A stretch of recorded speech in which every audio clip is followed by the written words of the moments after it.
My name is Gina Muscatel, and I'm one of the co-directors of Indivisible Conejo. If you're not don't know about us, we are the local chapter of the national Indivisible movement, and we come together with like-minded individuals in our community to advocate for things that we care about. So of course, we are thrilled and proud to be co-sponsoring this event today, where we are going to attempt to separate fact from fiction when it comes to gender identity. So gender identity can be confusing and seem like a foreign concept to many of us. However, we strongly believe that if we take the time to make the effort and educate ourselves, we can become better, empathetic members of our community and really help people who may be struggling. A friend of mine recently reminded me that as parents, we are fearful of so many things from the moment that our children are born. It is our instinct to protect them from anything that might seem confusing or something that we don't understand. So personally, I have witnessed incredible unconditional love up close, as very good friends of mine have gone above and beyond to help their children during their tough time of transitioning. I have watched them with deep admiration as they exhibited such compassion, support, and advocacy as parents. They have taught me so much over the past few years, and I continue to realize how much more I need to educate myself. One of the most important things I've learned lately is that everyone has their own story. And we are looking forward to hearing from a few courageous members of our community who will be sharing their stories with us today. So as we delve into these issues, please remember that we are all here to grow and broaden our minds. Let's create an environment today where we can each be heard and respected. Thank you, Gina. My name is Mary Ann, and I am one of the founders of Conejo Together. Conejo Together is an impact group dedicated to the education and well-being of every student in the Conejo Valley. What I would like to do is tell you a story about something that happened at my work. We had a professional consultant come into my work to work with a group of us. Many of the people knew this woman from before when she transitioned. And she came into this meeting and everyone used her name and everyone used the correct pronoun because they were exhibiting the professional respect that she deserves. But after the meeting was over, I overheard a couple of people talking about how she looked and how she was dressed. And if she had been a woman who was not a transgendered woman, that would never have happened. And the reason why I bring this up is because as parents and trusted adults, we model respect for our children. And so we're here today to hear stories about people who have transitioned to their internal gender, and from parents and loved ones of people who've gone through transition. And I just hope that we can all learn to model respect and tolerance for everyone, especially for our kids, because they actually see what we do and are paying very close attention. I also would like to echo Gina's sentiment that we are very eager to have all of you here to increase all of our understanding and to grow and to learn, and hope that we can maintain a civil and respectful atmosphere here in the room. I'd like to introduce our first speaker, Lauren Gill. She's going to be talking about the California Healthy Kids Act. Lauren is my co-director of Conejo Together right now. She works in educational publishing, and her current emphasis is on articulation between high school and college, seeing how those things mesh, and college and career. So that's very important to our school district right now. I'd like to introduce Lauren to tell us a little bit about the California Healthy Kids Act.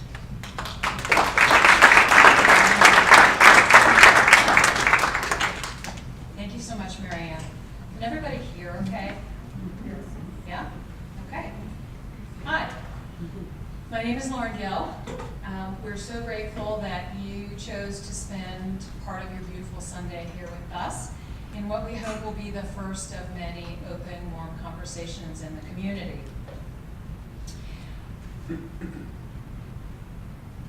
wasn't born here in this beautiful place. When we decided to move here from Boston, I knew two things about the Conejo Valley.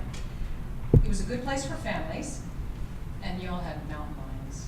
I came right on down. Since moving here in 2011, I've learned that the two things I knew from afar about the Conejo Valley are very true. And if anybody wants to have a conversation with me about building the world's largest wildlife crossing or about eliminating rodenticides that are killing our mountain lions, please let me know. I was fortunate to attend the State of Our Schools event right here at Lundring last week, and I know some of you in the room were here too. Superintendent McLaughlin and his cabinet spoke about the partnerships that sustain our schools, from the wonderful Conejo Schools Foundation to dozens, if not hundreds, of local businesses that support teams and offer internship opportunities, to retirees who attend our schools' games, concerts, and theatrical productions because they know they'll be entertained and moved by our students' performances. In fact, you'd be hard-pressed to find very many folks in our community who don't contribute their time, their treasure, their talents to our students. The caring is like an ocean, and it holds our kids up.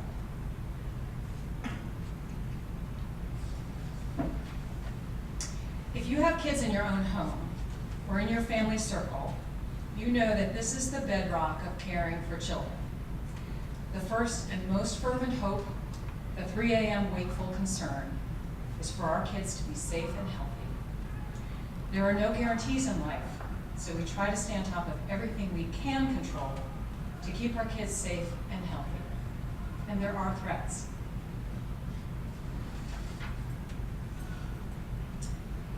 These figures released just this month from the California Department of Public Health are alarming. This slide may be very hard for you folks in the audience to read, but in summary, it tells us that reported cases of sexually transmitted diseases have increased dramatically in all regions of the state and among both men and women. In fact, the California Department of Public Health characterizes this as epidemic levels of these dangerous diseases. And the most alarming part of these Department of Public Health figures is that the highest rates of increase of STDs are found among young people. It would be comforting to think that we are in a protected bubble here in the Conejo Valley, and that these trends don't impact us, but that's just not the case.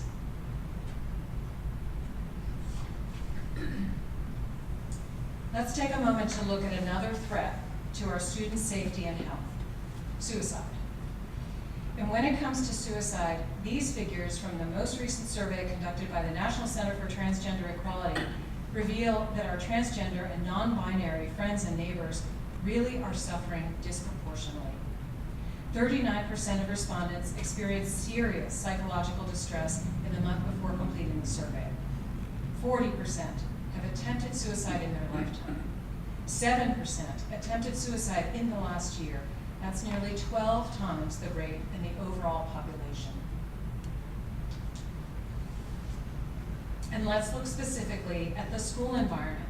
These statistics from a national survey send us a strong signal. There are genuine and significant threats to our students' safety and health. And as we always do when we understand that our students' well-being may be at risk, we must look for ways, perhaps new ways, perhaps approaches that we haven't tried before, to protect our students' safety and health.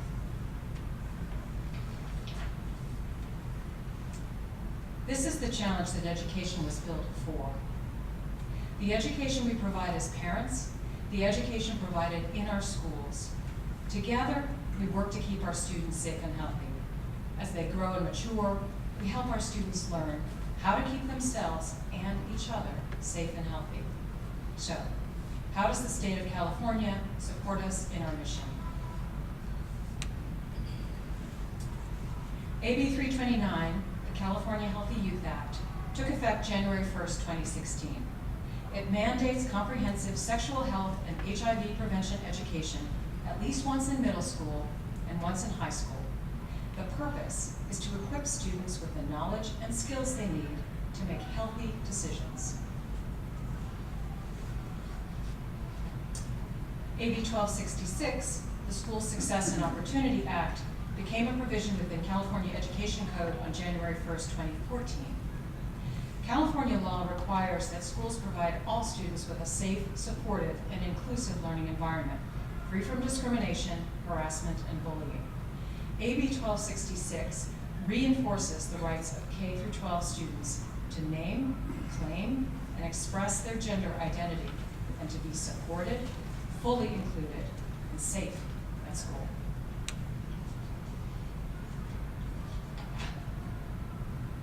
These are the principles behind instruction delivered in our schools. It must be accurate, age-appropriate, inclusive, and respectful. Here's where I'll note a key difference between AB 329 and AB 1266 that's related to age appropriateness. AB 329 directs that comprehensive sexual health and HIV prevention education be delivered once in middle school and once in high school. The earliest that sex ed is required by AB 329 is middle school.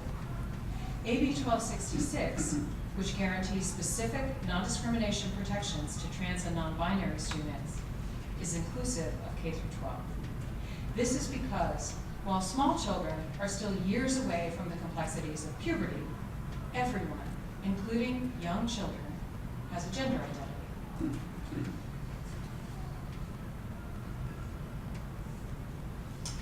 We have not discussed any of the details around curriculum, and that is intentional. Those details and discussions are yet to be decided, and they will be decided in a transparent, public way. CVUSD, under guidance from Superintendent McLaughlin and our board, has committed to open and comprehensive communications. This includes many forms of outreach to parents, guardians, and community members.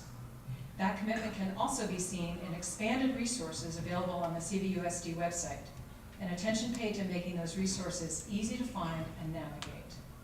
If you haven't been on the CVUSD website recently, take a look. I think you'll find it's replete with resources and information and answers to many, many questions. The site is interactive as well. This FAQ page, which is far longer than I could fit on a single slide, has a button at the bottom where you can ask a question, and I have noted that questions from the community members are addressed and information updated on the fly. The district is awaiting state recommendations to begin the curriculum review process related to AB 329. The process will be open, deliberative, and welcoming of community involvement. If you have an interest, I hope you'll take part. The CVUSD website is a go-to for all the information you might need about schedules and how to get involved.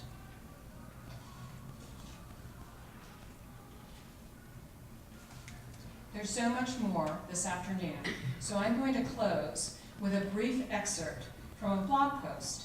This is a teacher that I follow on Twitter. I love her work and I've learned a great deal from it. If you're interested, I hope you'll read the entirety, but I'm going to read just a portion. She wrote this blog post to her fellow teachers on the occasion of preparing for a new school year, preparing themselves, preparing their classrooms. It starts this way. Someone somewhere. Across this country, there are kids who are getting excited to head back to school. But also, someone somewhere is spending these last days before school worrying about the things to come. Someone somewhere is worried about walking into a classroom and feeling like they do not quite belong. Someone somewhere is worried about having to share a picture of her family when her family doesn't look like everyone else's because she has two moms. Someone somewhere is worried about asking her teacher to call her by a different name and a different set of pronouns than the ones that have been indicated on her student information sheet. Someone somewhere is worried about having to fill out yet another form that does not fit his family because it has one line designated for father and another for mother. Someone somewhere is worried that he will go another year without a single teacher saying the word that feels like who he is, unless it is to tell another child not to use that word as an insult. And someone somewhere is worried that once again, she will hear that who she is, her own identity, is controversial, or not appropriate for this age of children, or requires a permission slip before it can be read about and discussed. There are children walking through our classroom doors who carry these worries, and so many others, along with the weight of their school supplies and backpacks. And we cannot instantly remove all of these worries. We cannot change the cruelty of the world. But there's so much we can do to let them know that here, in these spaces, they are safe. They are welcomed, they are valued, they are enough. They are loved for exactly who they are. This post goes on to include a lot of concrete suggestions for teachers to make their spaces self-affirming and inclusive. She wraps up this way. These things, they can be so small, but they can also make a great difference. For children who walk through every day feeling as if the entire world is made in a way that does not honor who they are, these changes can make it feel as if they have finally walked into a space where they are safe and included and accepted. And while these changes will not fix the world or solve all the problems these children will face, it can make them feel as if they have reached a place where a few things might just be a little bit easier. And a little bit easier is sometimes all we need in order to be able to be our best selves and do our best learning and growing. Thank you so much. And I'm now going to turn to my colleague, Todd Walker.